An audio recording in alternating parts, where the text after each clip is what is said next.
Television advertisement. A television advertisement, also called a television commercial, advert, TV advert or simply an ad, is a span of television programming produced and paid for by an organization. It conveys a message promoting, and aiming to market, a product or service. Advertisers and marketers may refer to television commercials as TVCs. Advertising revenue provides a significant portion of the funding for most privately owned television networks. During the 2010s, the number of commercials has grown steadily, though the length of each commercial has diminished. Advertisements of this type have promoted a wide variety of goods, services, and ideas ever since the early days of the history of television. The viewership of television programming, as measured by companies such as Nielsen Media Research in the United States, or Barb in the UK, is often used as a metric for television advertisement placement, and consequently, for the rates which broadcasters charge to advertisers to air within a given network, television program, or time of day, called a day part. In many countries, including the United States, television campaign advertisements are commonplace in a political campaign. In other countries, such as France, political advertising on television is heavily restricted, while some countries, such as Norway, completely ban political advertisements.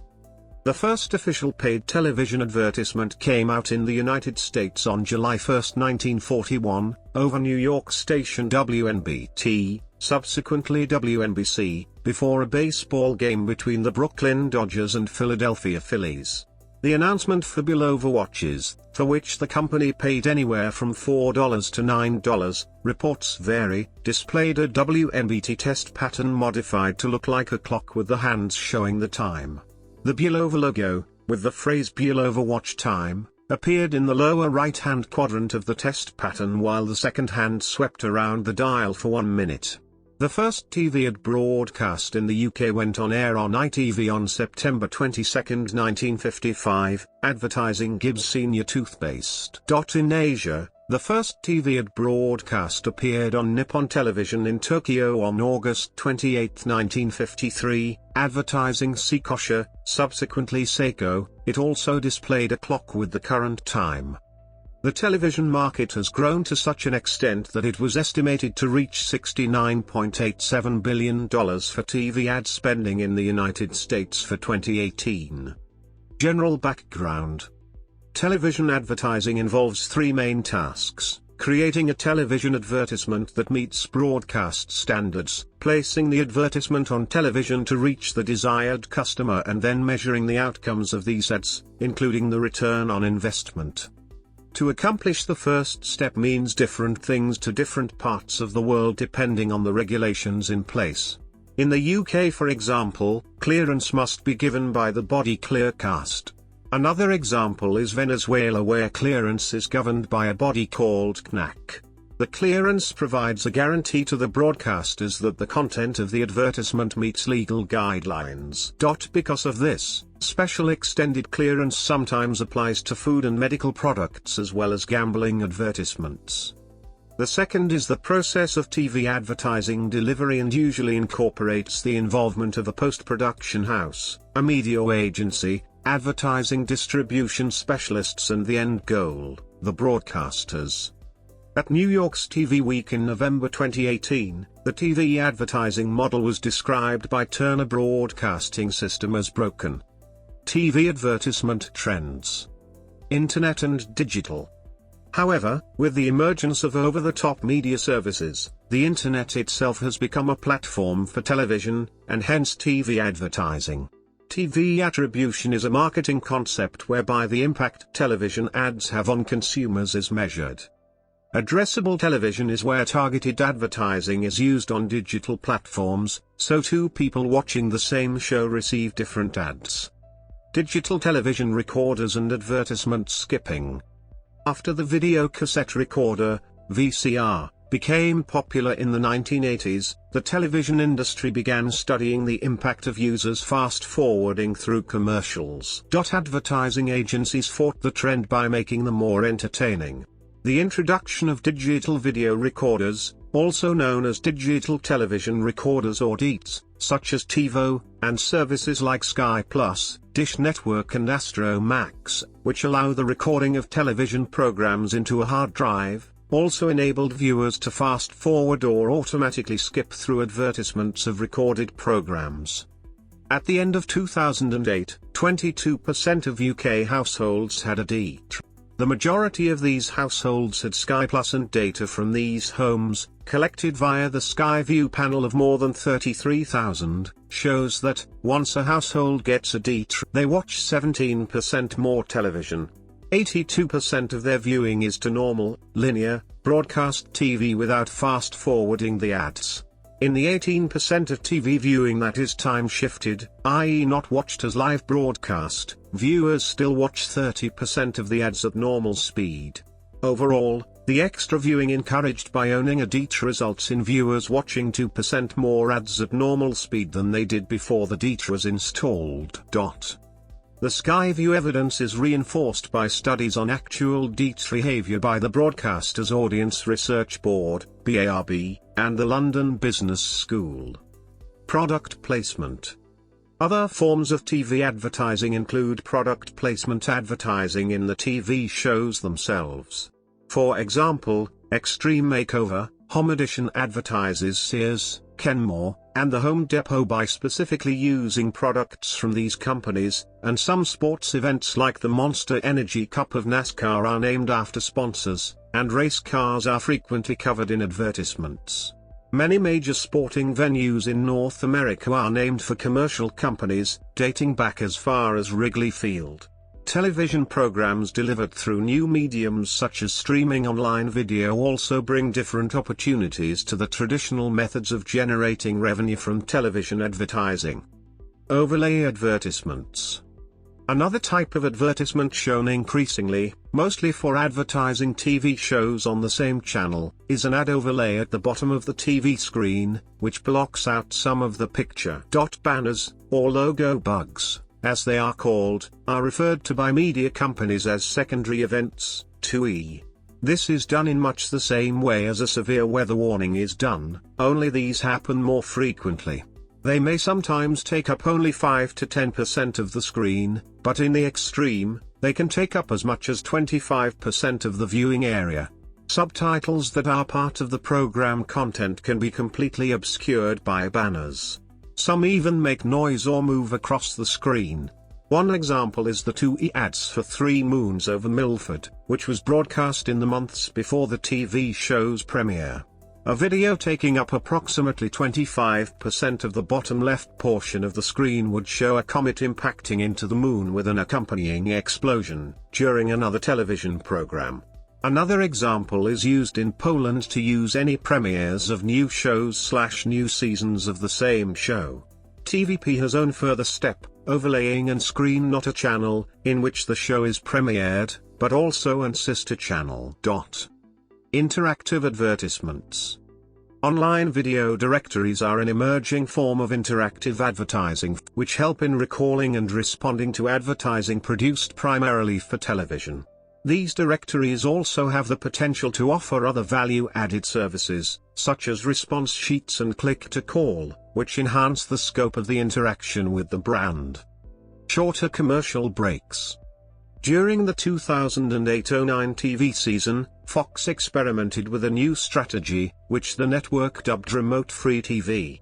Episodes of Fringe and Dollhouse contained approximately 10 minutes of advertisements, 4 to 6 minutes fewer than other hour-long programs. Fox stated that shorter commercial breaks keep viewers more engaged and improve brand recall for advertisers, as well as reducing channel surfing and fast-forwarding past the advertisements. However, the strategy was not as successful as the network had hoped, and it is unclear whether it will be continued in the future.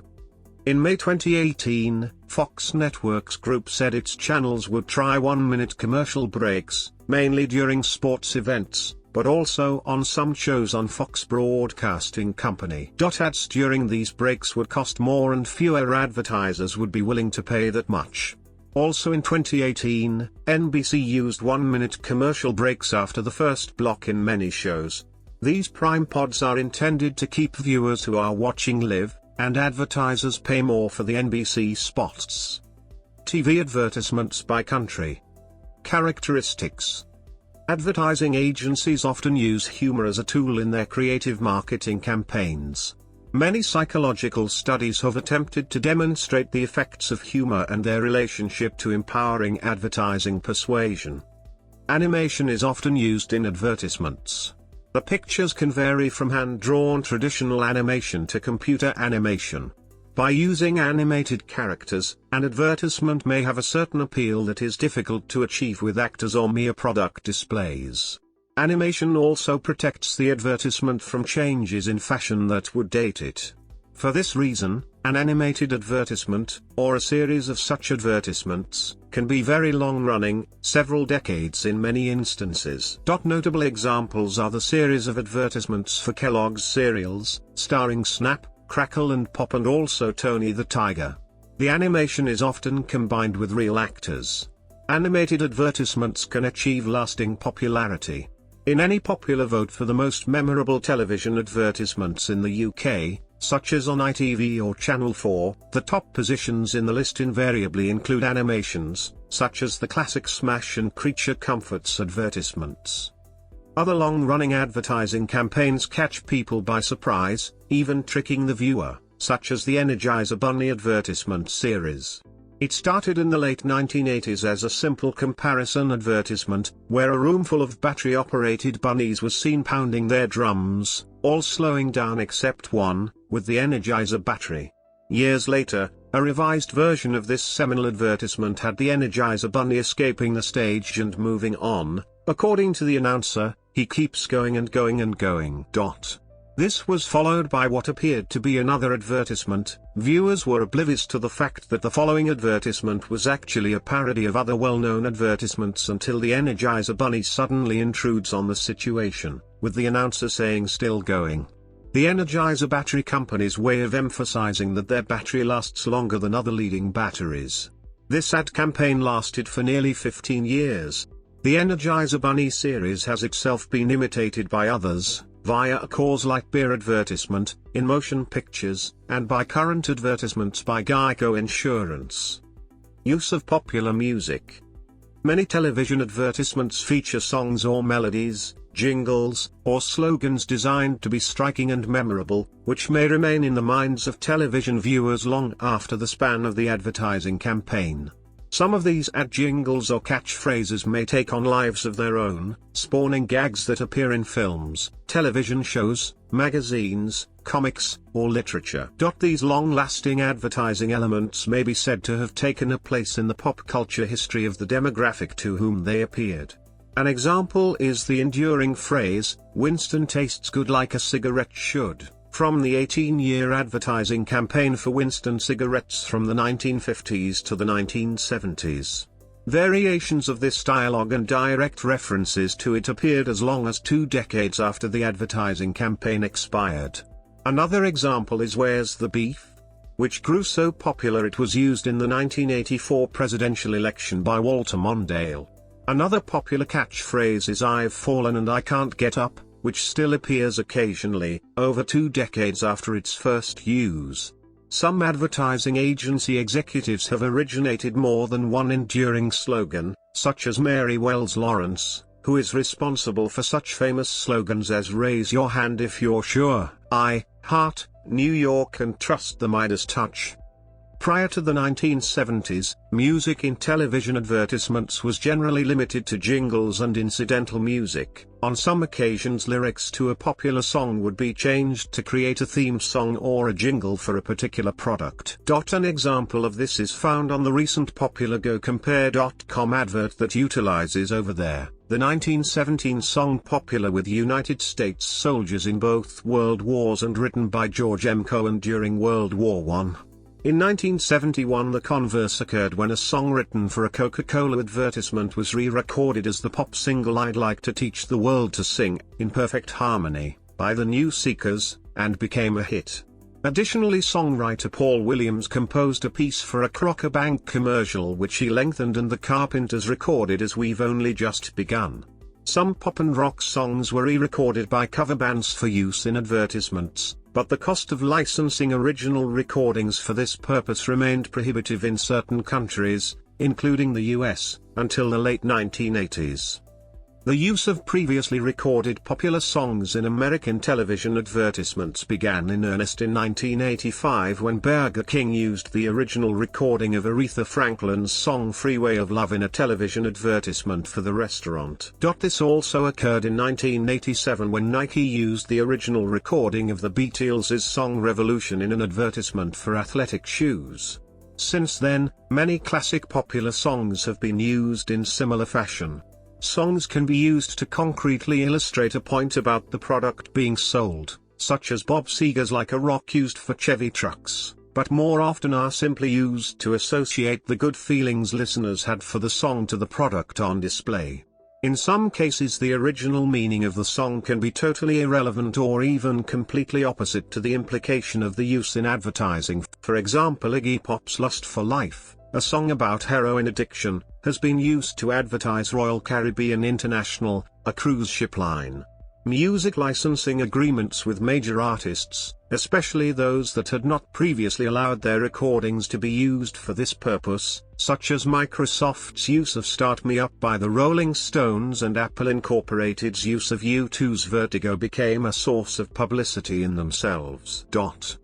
In early instances, songs were often used over the objections of the original artists, who had lost control of their music publishing, the music of the Beatles being perhaps the most well-known case. More recently, artists have actively solicited use of their music in advertisements, and songs have gained popularity and sales after being used in advertisements.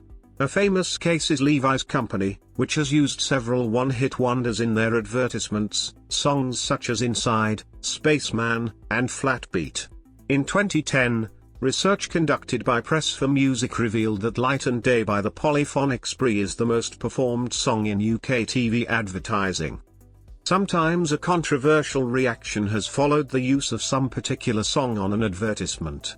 Often the trouble has been that people do not like the idea of using songs that promote values important for them in advertisements. For example, Sly and the Family Stone's anti-racism song, Everyday People, was used in a car advertisement, which angered some people. Generic scores for advertisements often feature clarinets, saxophones, or various strings, such as the acoustic/electric guitars and violins, as the primary instruments.